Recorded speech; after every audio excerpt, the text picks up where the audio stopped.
നിങ്ങൾക്ക് അമിതമായ ടെൻഷൻ ഉണ്ടോ എന്ന് ഞാൻ നിങ്ങളോട് ചോദിച്ചു കഴിഞ്ഞാൽ നിങ്ങൾ പറയും എനിക്ക് വലിയ ടെൻഷനൊന്നും ഇല്ല. പക്ഷേ ചില രോഗലക്ഷണങ്ങൾ കൊണ്ട് നിങ്ങൾ ബുദ്ധിമുട്ടുന്നുണ്ടായിരിക്കും. പക്ഷേ ഇത് ടെൻഷനാണ് അല്ലെങ്കിൽ സ്ട്രെസ് കൊണ്ടാണ് നമ്മുടെ ശരീരത്തിൻ്റെ അകത്ത് ഉണ്ടാകുന്നത് എന്നുള്ള കാര്യം പലർക്കും അറിയില്ല. അതിനാൽ തന്നെ നമ്മുടെ ശരീരം അമിതമായി ടെൻഷൻ അല്ലെങ്കിൽ സ്ട്രെസ് അനുഭവിക്കുമ്പോൾ നമ്മുടെ ശരീരം കാണിക്കുന്ന 5 ലക്ഷണങ്ങളെ പറ്റിയിട്ടാണ് ഇന്ന് ഞാൻ നിങ്ങളുമായിട്ട് സംസാരിക്കുന്നത്. അതിൽ ഏറ്റവും പ്രധാനപ്പെട്ടത് നമുക്ക് എപ്പോഴും കിടക്കണം എന്നുള്ള ഒരു തോന്നൽ വരും. അതായത് എപ്പോഴും ക്ഷീണം, തളർച്ച, ഉന്മേഷക്കുറവ് പോലെ നമുക്ക് എവിടെങ്കിലും ഒന്ന് ചടഞ്ഞുകൂടി കിടന്നാൽ മതി എന്നുള്ളൊരവസ്ഥ എന്തെങ്കിലും ചെയ്തുകൊണ്ട് നിൽക്കുമ്പോൾ കോൺസെൻട്രേഷൻ കിട്ടുന്നില്ല എന്നുള്ള അവസ്ഥയിലേക്ക് പോകും. ഇടയ്ക്കിടയ്ക്ക് നെഞ്ച് ഇടിക്കുന്നത് പോലെ നമുക്ക് തോന്നും. അതായത് ഒരു കാരണവുമില്ലാതെ ഹാർട്ട് ബീറ്റ് കൂടുന്നതായിട്ട് തോന്നും, അമിതമായിട്ട് വിയർക്കുന്നത് പോലെ തോന്നും.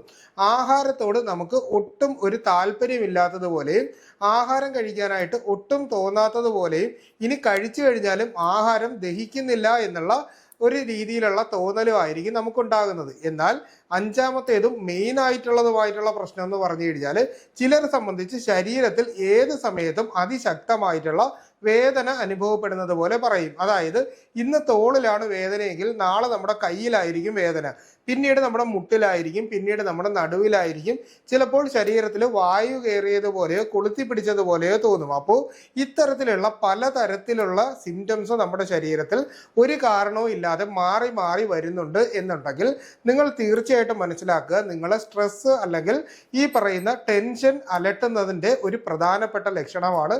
അതിനു വേണ്ടിയിട്ടുള്ള ചികിത്സ ആയിരിക്കണം നിങ്ങൾ സ്റ്റാർട്ട് ചെയ്യാനുള്ളതല്ലാതെ ഈ കാണിക്കുന്ന സിംറ്റംസിന് വേണ്ടിയിട്ടുള്ള ചികിത്സ ആകരുത് എന്നുകൂടി പറയുകയാണ്.